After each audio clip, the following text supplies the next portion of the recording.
Buenas tardes, queridos estudiantes. Hoy nos toca abarcar el tema de distrés respiratorio agudo como parte del capítulo de enfermedades pulmonares.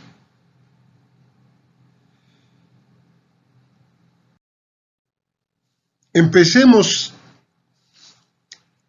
indicando que el distrés respiratorio agudo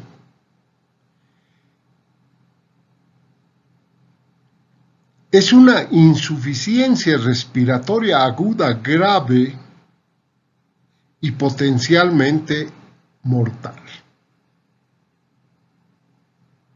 Se caracteriza por edema pulmonar no cardiogénico y daño alveolo capilar difuso, lo cual condiciona una pobre oxigenación y por tanto una baja de la saturación.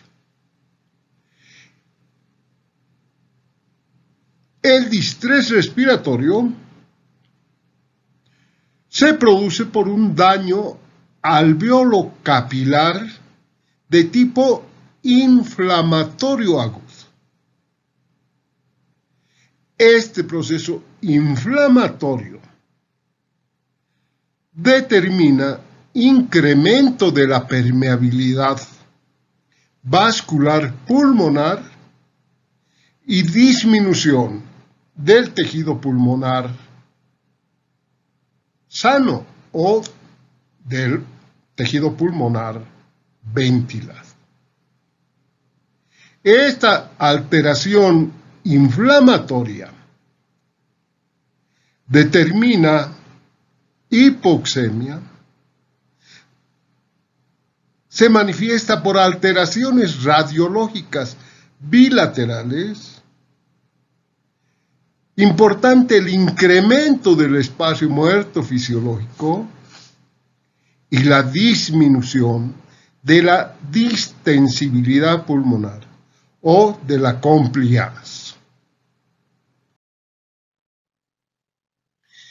Este síndrome fue descrito por primera vez en 1967 por Ashbury y colaboradores.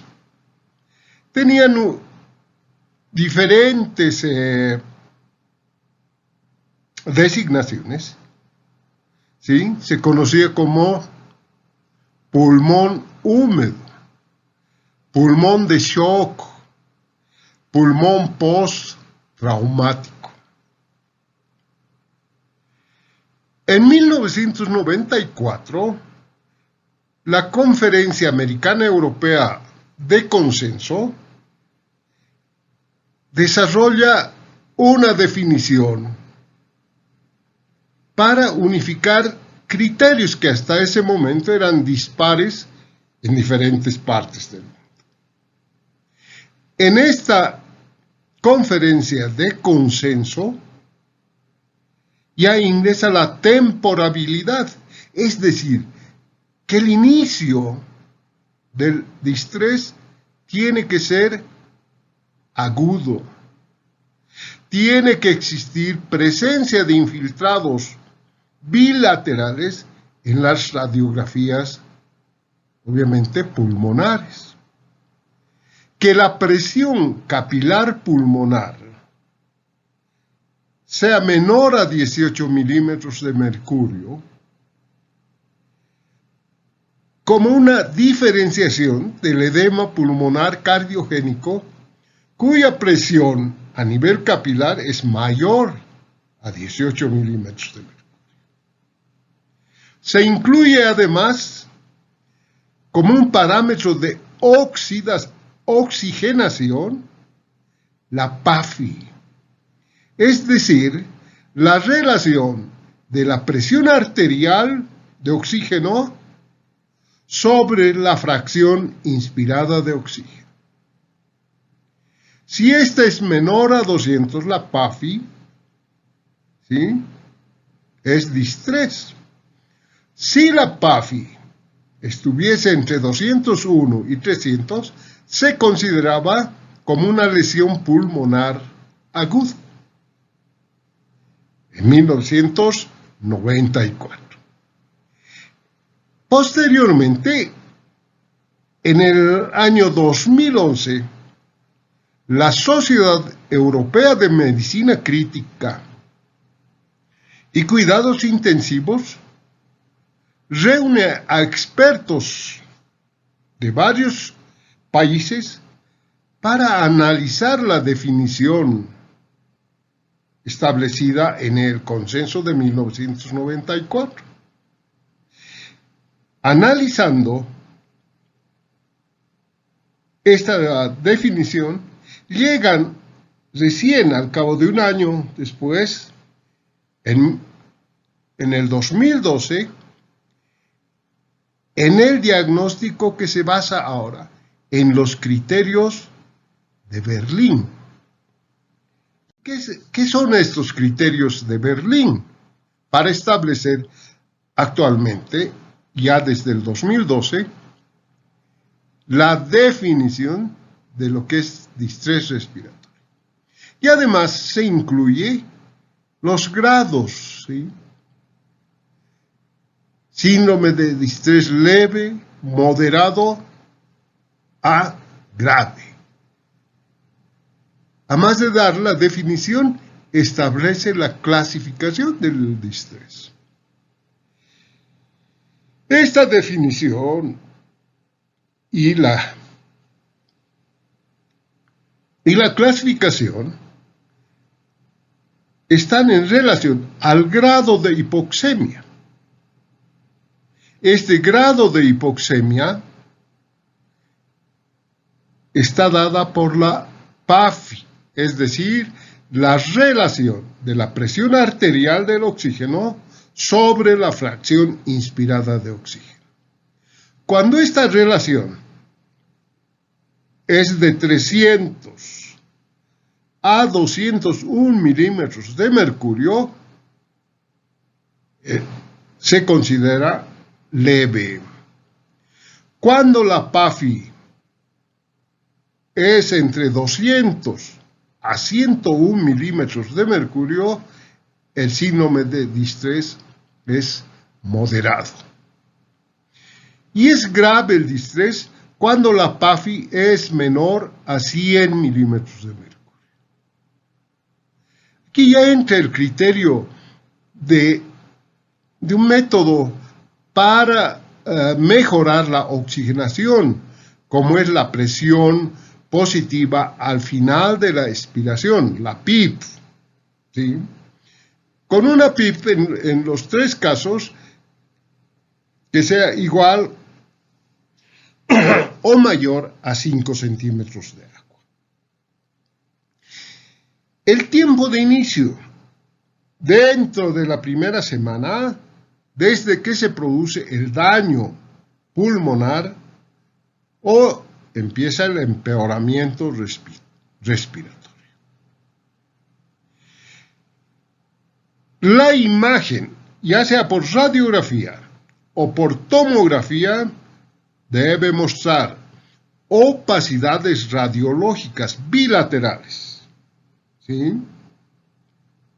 No explicadas por atelectasia en nódulos pulmonares o derrame pleural. Excluir esto y que sean imágenes difusas radiológicas bilaterales. Establecer que el origen del edema pulmonar, ¿sí?, está determinando insuficiencia respiratoria, pero no debida a insuficiencia cardíaca o no producida por sobrecarga de líquidos, ¿sí? Se necesita una evaluación objetiva, ¿sí?, a través del ecocardiograma para poder excluir el edema hidrostático, que es el edema cardíaco, o otro factor de riesgo. Estos son los criterios famosos de Berlín. Epidemiología. La tasa de incidencia del distrés es de 200.000 afectados por año.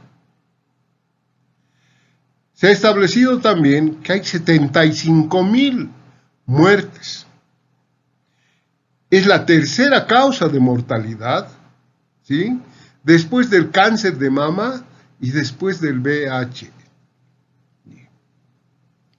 A nivel global, se dice que afecta a 3 millones de personas por año. Y representa el 10% de los ingresos a las unidades de terapia intensiva.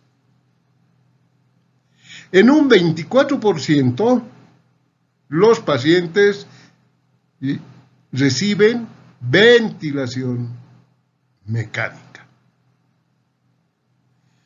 La mortalidad es aproximadamente de 35 a 46%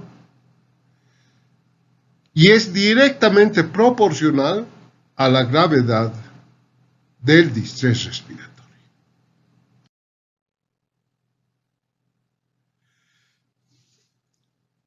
En relación a la etiología, existen causas directas y causas indirectas. Las causas directas, entre las más importantes, se señala a la aspiración de contenido gástrico. Pacientes que vomitan y se aspiran el contenido gástrico, esos tienen tendencia a desarrollar distrés. Las infecciones, la neumonía intrahospitalaria, la inhalación de sustancias tóxicas, el humo, la contusión pulmonar, la embolia pulmonar, la toxicidad por el oxígeno, la radiación, la lesión de reperfusión en la cirugía cardíaca, ¿sí? Serían causas directas, ¿sí? Y las causas indirectas, la sepsis, ¿sí? Como causas indirectas, es decir, por vía sanguínea, por vía hematógena. La sepsis, una de las más importantes. El shock séptico, ¿sí? Los traumatismos, especialmente de grandes huesos, o los politraumatizados, ¿sí? Las pancreatitis, ya sea edematosa o necrohemorrágica, la sobredosis de fármacos y la sobredosis por drogas. Las quemaduras extensas, mayores al 30%, los estados de shock, especialmente el shock séptico, ¿sí? Sin descartar los otros tipos de shock, ya sea cardiogénico, shock hipovolémico, que pueden condicionar la instalación de síndrome de distrés. Y la coagulación intravascular diseminada.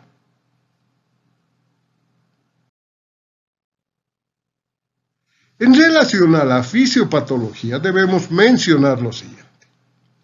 La respuesta, o mejor, la alteración principal está a nivel alveolo capilar, ¿sí? Va a estar, por tanto, alterada la relación ventilación alveolar sobre la perfusión, ¿sí? Que normalmente es de un Si consideramos que la ventilación es de 5 litros y nuestra perfusión o nuestro gasto cardíaco es de 5, la relación es de 1. En el distrés se va a producir unidades alveolo-capilares de tipo shunt. Como es una insuficiencia respiratoria aguda secundario a un proceso inflamatorio que actúa tanto sobre la estructura interna de los alvéolos o sobre el endotelio del capilar, ¿sí? Entonces van a estar activados por este proceso inflamatorio los leucocitos, los macrófagos, ¿sí?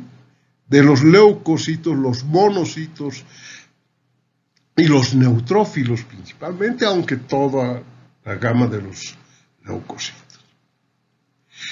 La liberación, este proceso inflamatorio va a liberar, como sabemos, metabolitos, ¿sí? Se van a activar el sistema de las bradiquininas, el sistema de la coagulación, la cascada del complemento y todo lo que interviene en el proceso inflamatorio, con la liberación de metabolitos, de radicales libres, de citocinas, ¿sí?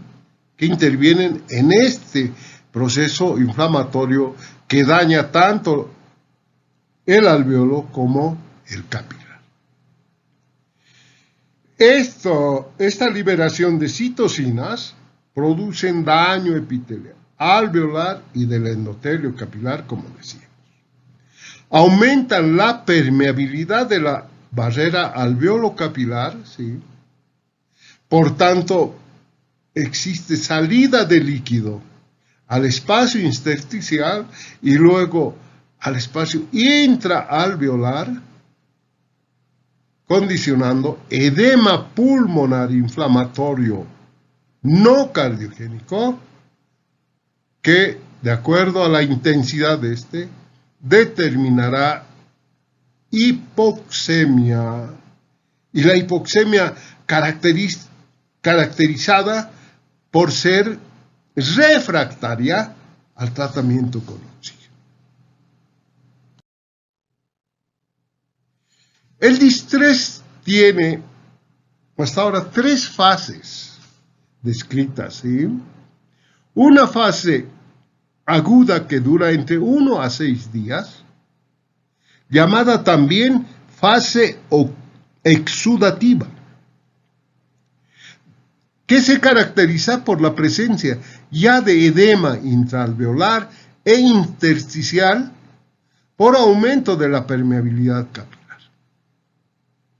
Acúmulo de glóbulos blancos y rojos en el alvéolo, destrucción de los neumocitos tipo 1, es decir, de las células epiteliales del alvéolo, los neumocitos tipo 1, que representan el 90% o un poco más de las células alveolares. Hay colapso alveolar difuso, ¿sí? Por alteración en el surfactante, es decir, por una alteración del neumocito tipo 2 que produce el surfactante. La alteración del neumocito tipo 2 más el proceso inflamatorio hacen que el surfactante se altere y entonces pierde el alvéolo su tensión superficial.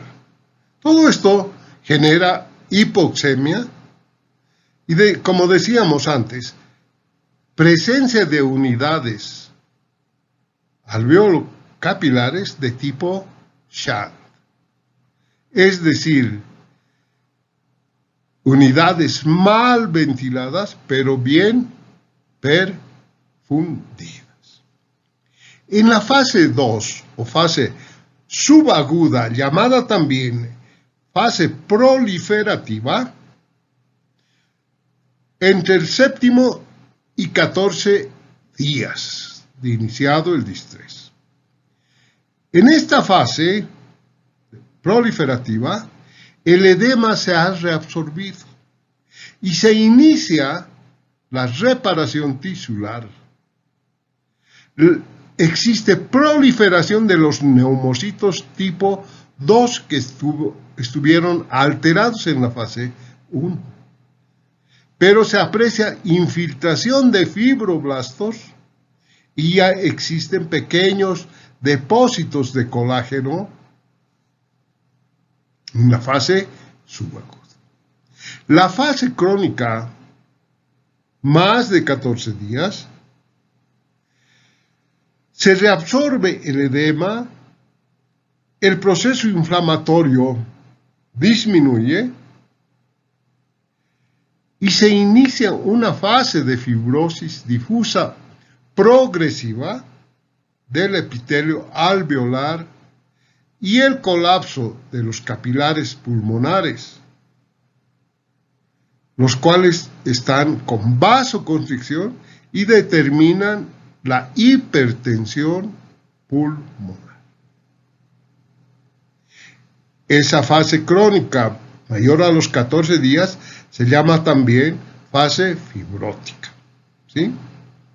Debemos tener presente que a diferencia de otras afecciones pulmonares, en el distrés respiratorio, la alteración no es homogénea. Esto quiere decir que son segmentos pulmonares que están afectados y que otros mantienen función ventilatoria. En esta gráfica queremos mostrar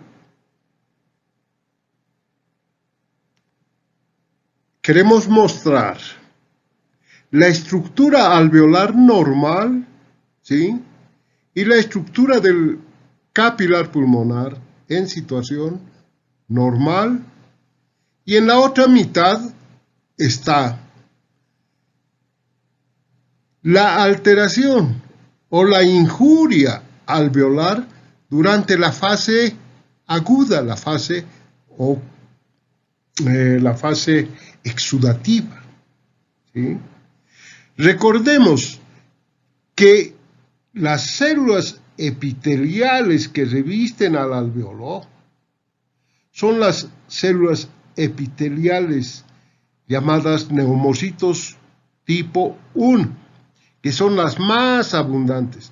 90-95% son las que tapizan el interior del alveolo.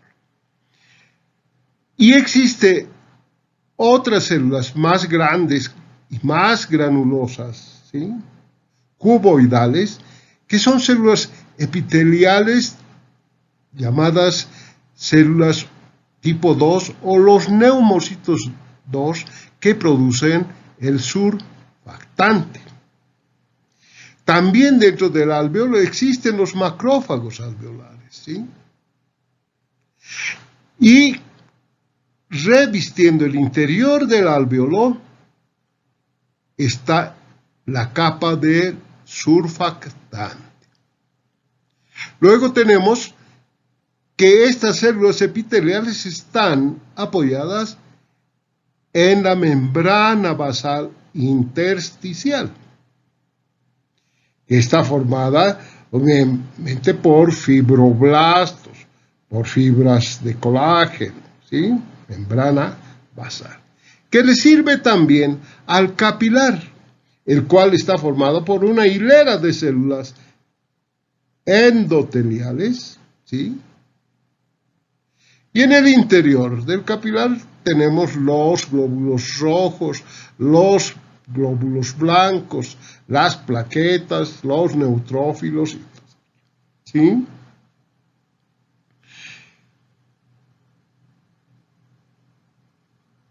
Cuando hay lesión o injuria del alveolo, ya sea en forma directa o en forma indirecta como causas del distrés,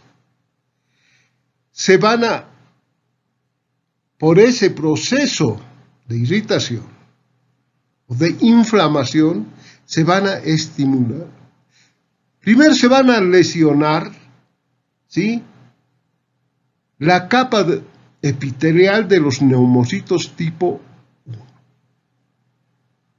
Se van a alterar también algunos neumocitos tipo 2, aunque en un inicio estos se mantienen intactos. Se va a activar por la injuria los macrófagos alveolares, ¿sí? Este macrófago alveolar estimulado es el que va a liberar citocinas. Estas citocinas involucradas en el proceso inflamatorio, como ustedes saben, será por la liberación del factor de necrosis tumoral, la interleucina 1, ¿sí?, el factor inhibidor de los monocitos, la liberación del factor de necrosis tumoral alfa 2 o beta 2, la interleucina 8, la interleucina 6, la interleucina 10. ¿Sí? Esta estimulación y a través de esta liberación de estos mediadores químicos, pues se lesiona la capa epitelial de los neumocitos tipo 1 y por tanto se va a alterar también la capa del surfactante. Los neutrófilos que pasan de la circulación del capilar al intersticio y llegan al interior del alvéolo, ¿sí?, entonces produce los leucotrienos, los oxidantes, el factor agregante plaquetario, ¿sí?, y otras proteasas que son parte del proceso inflamatorio. Entonces, esta activación de los neutrófilos, la activación de los macrófagos intraalveolares es importante para inactivar la función del surfactante y se depositan láminas, ¿sí?, de membrana hialina que van a impedir la oxigenación o la llegada del oxígeno a través de la ventilación para que posteriormente lleguen hacia el capilar. Y en el capilar, las células endoteliales, ¿sí?, aumentan sus poros intercelulares, ¿sí?, y dan salida a los neutrófilos que primeramente están en el intersticio, liberando proteasas, ¿sí?, que luego migran hacia el interior. Los fibroblastos, ¿sí?, entonces empiezan a producir procolágeno, ¿sí?, fibras de procolágeno, que después se depositarán, se volverán colágeno en la fase de fibrosis, ¿sí? Entonces aquí tienen una gráfica que la tienen que interpretar adecuadamente, que sirve mucho para la explicación del distrés respiratorio. En esta gráfica, con mayor detalle, está la activación de los neutrófilos y de los macrófagos intraalveolares con la liberación de citocinas. ¿sí?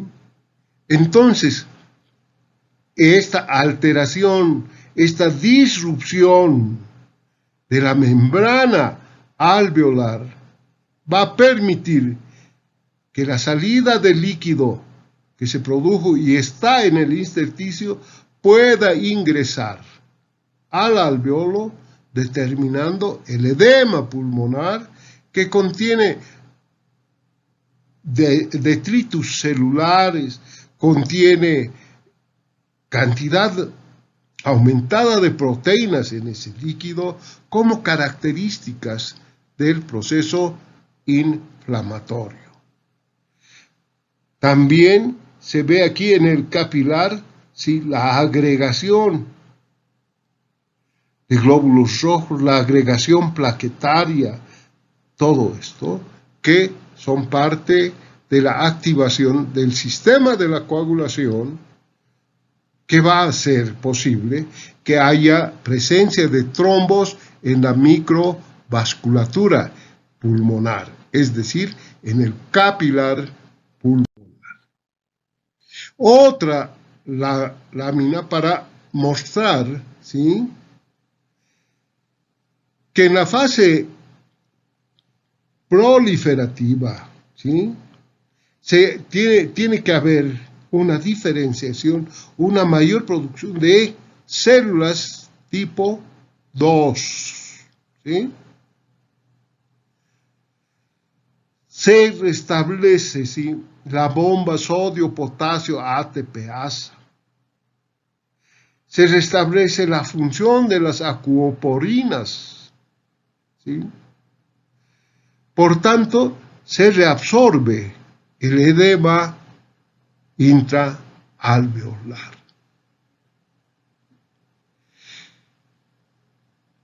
Hay una resolución de la fibrosis en forma gradual. Es decir, la fibronectina, los miofibroblastos, ¿sí?, van a ir disminuyendo la cantidad de fibras de colágeno tipo 1 y tipo 3 por acción de los fibroblastos. Entonces, esta va a ser la fase de recuperación del distrés. El edema, aquí dice edema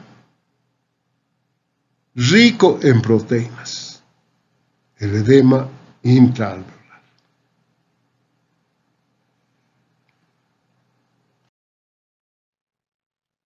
Esto para volver a mencionar que en la definición, ¿sí?, la definición de Berlín es importante, que da, digamos, la definición del distrés y su clasificación en leve, moderado y grave, que ya hemos mencionado anteriormente. Una de las características del distrés respiratorio es la alteración radiológica en las placas de tórax o la tomografía pulmonar. Se dice que debe haber un infiltrado bilateral difuso en ambos campos pulmonares. No es de tipo homogéneo, ¿sí?, pero es característico o característica esta presencia de este infiltrado. Más evidente o mejor evidente en la tomografía, donde se ven imágenes de atelectasia seguramente, de infiltrado ya con consolidación del tejido pulmonar por atelectasia, ¿sí?, y la severidad del distrés por la gran congestión o alteración pulmonar vista en la tomografía. Aquí una placa de tórax en un paciente con distrés grave, ¿sí? No hay ya parénquima pulmonar, ¿sí? Este paciente seguramente ya está ventilado, aquí se ve el tubo endotraqueal, está ventilado, pero seguramente con una hipoxia severa. Otra placa de tórax donde no se ve parénquima pulmonar sano, hay una opacificación de los campos pulmonares de forma difusa, que en la tomografía se puede observar, ¿sí? El infiltrado, que nos da la gravedad del distrés respiratorio. En esta diapositiva, en esta gráfica, tenemos el alveolo en condiciones normales y el alveolo en la fase 1, en la fase exudativa, ¿sí? Donde muestran que la injuria pulmonar, que puede estar dada por la presencia de bacterias, la neumonía intrahospitalaria, los virus, de moda últimamente en el COVID, ¿sí? Que es de grave pronóstico, ¿sí?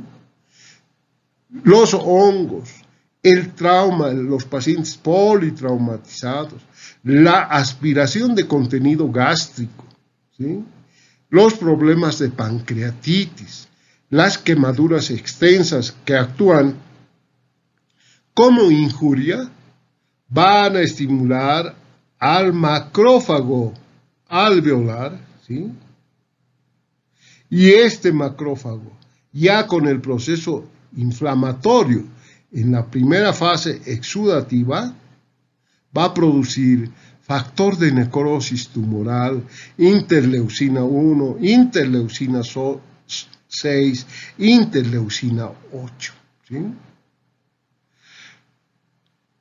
En el lado sano se ve aquí el neumocito tipo 1, la célula epitelial, el 90-95, hemos dicho que tapiza la parte interna del alveolo, y los neumocitos tipo 2 que van a producir, ¿sí?, el surfactante que tapiza la parte interior del alveolo para mantener la tensión superficial. Cuando ya se ha desencadenado el proceso inflamatorio por la liberación de estos mediadores y la presencia de neutrófilos, ¿sí?, y estos liberan leucotrienos, proteasas, oxidantes, que junto a la alteración del neumocito tipo 2 se inactiva la producción de el surfactante. Por tanto, el alveolo tiende a colapsarse y permite la salida del líquido y de estas sustancias hacia el intersticio. En la membrana endotelial del capilar pulmonar se abren los poros, hay mayor permeabilidad, y entonces los neutrófilos que previamente se adhieren al endotelio a través de mediadores, ¿sí?, de adhesión, y luego pasan hacia el alveolo, donde se estimulan por el proceso inflamatorio y producen estas sustancias.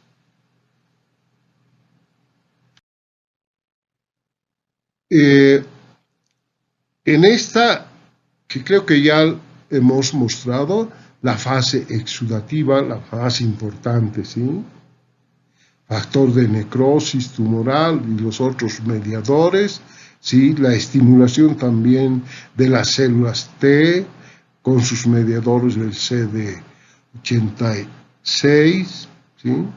El neutrófilo, ¿sí? Con la liberación de todos estos mediadores como parte de la inflamación. Y la presencia de coagulación intravascular, es decir, la formación de trombos dentro de la circulación. Esto frecuentemente encontrado en el distrés respiratorio. Y la tercera fase de fibrosis pulmonar, ¿sí? Donde ya se ve depósitos de colágeno tipo 1, tipo 3, ¿sí? En esta fase se puede reabsorber el líquido intraalveolar, ¿sí? Por activación de las acuoporinas, como hemos dicho, de la activación de la bomba sodio-potasio ATPasa, restablecimiento de la función de los neumocitos tipo 2 que producen surfactante para poder revertir el cuadro grave, ¿sí? Entonces, esto es lo que pasa en la etapa de fibrosis pulmonar con el depósito, ¿sí? De colágeno, ¿sí? Y la activación de los fibroblastos. Esta gráfica es para mostrar que el edema pulmonar se presenta desde el inicio, inicialmente, hasta el tercer día.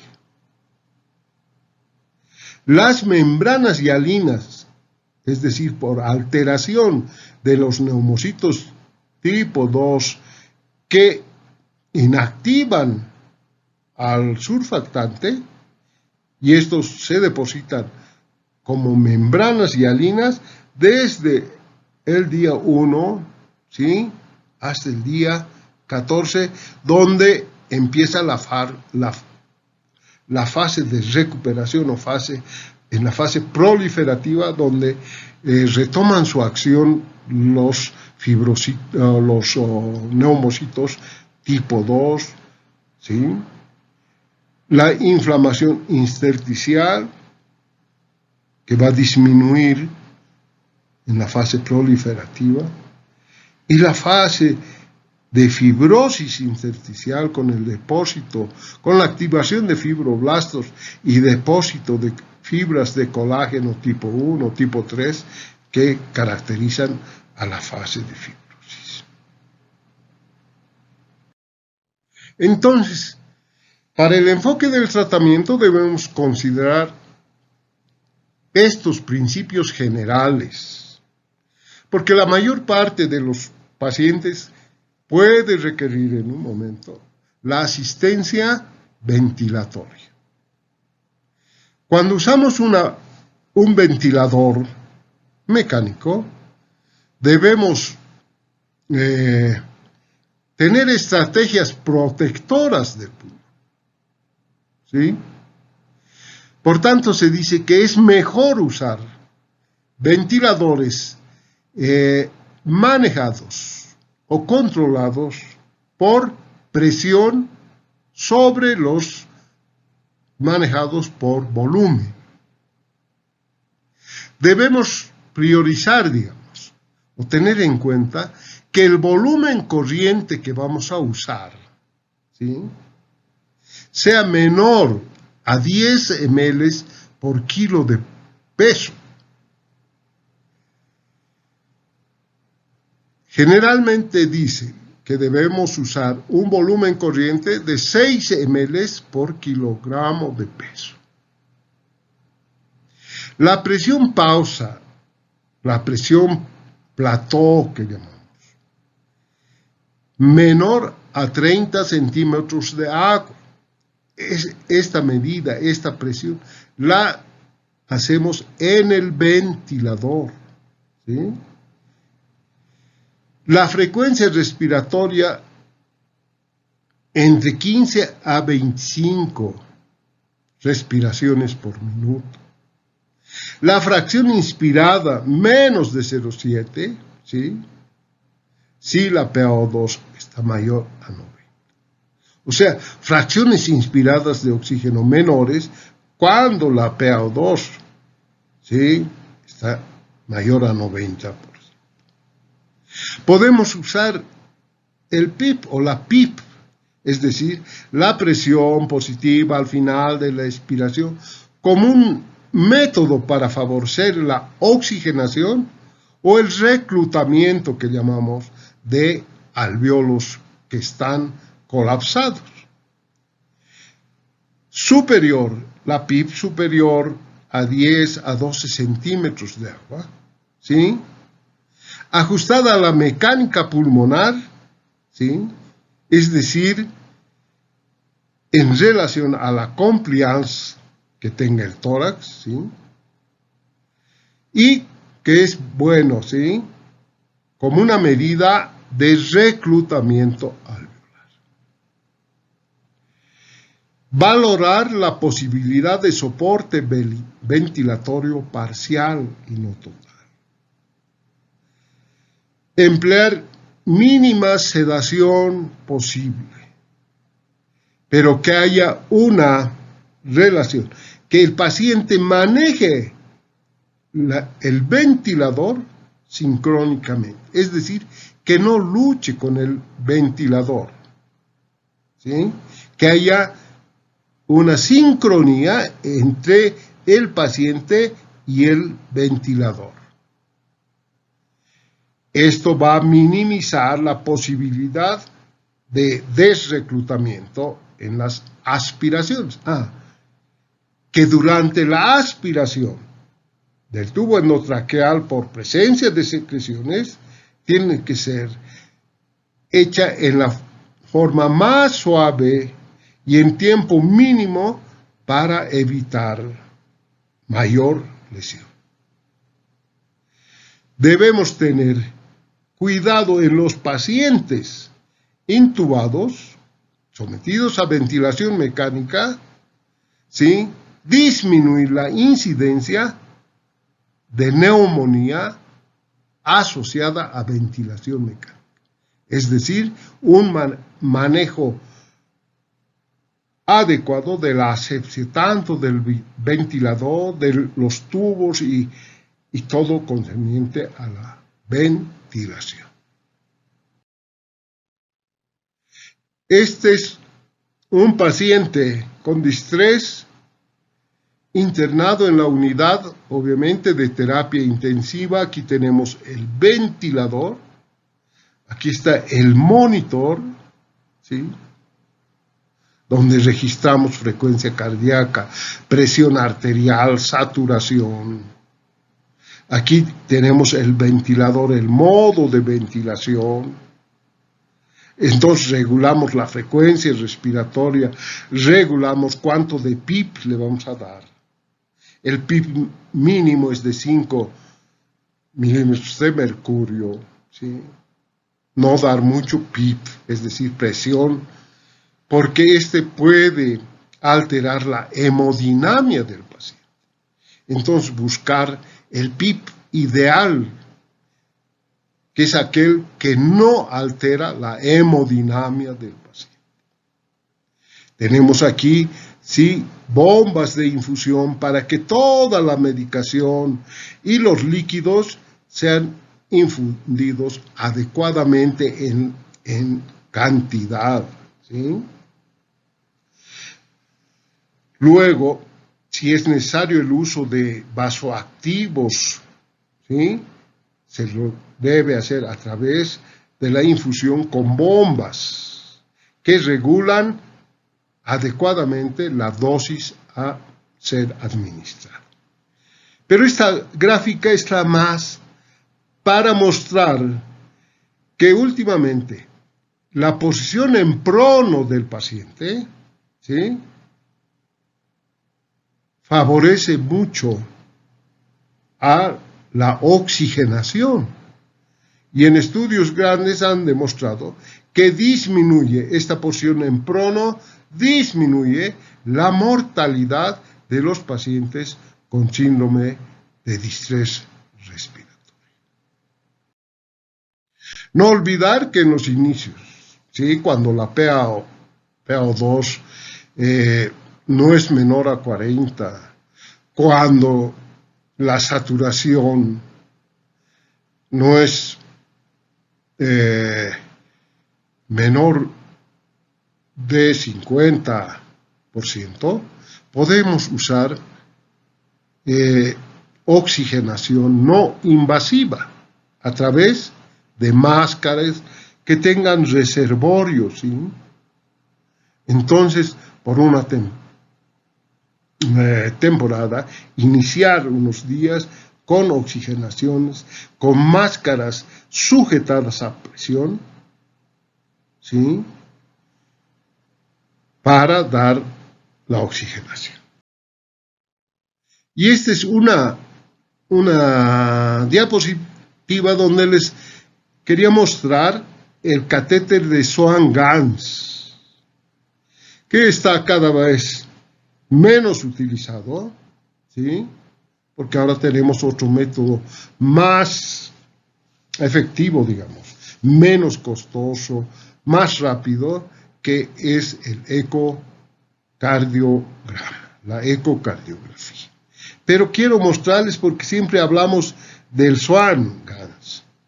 En la punta tiene la característica de tener un balón, aquí dice, balón, que se infla a través de esto, ¿sí?, un sistema de insuflación para inflar el baloncito, el cual tiene que desplazarse por la circulación.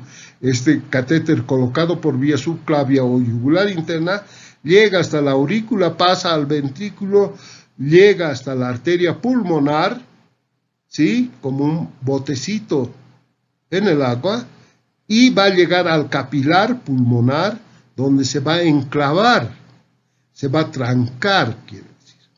Y entonces, esta punta de este catéter tiene un termistor que va a convertir la energía mecánica en energía eléctrica a través de un transductor, ¿sí? Y este transducer nos va a permitir también hacer la medida del gasto cardíaco, ¿sí? Es un catéter largo que tiene, ¿sí?, perforaciones a diferente nivel, ¿sí? Entonces, uno puede con este catéter infundir líquidos, infundir medicamentos, infundir vasoactivos a través de este catéter que va a estar colocado a nivel del capilar pulmonar y por tanto nos va a dar la presión de la aurícula izquierda, ¿sí?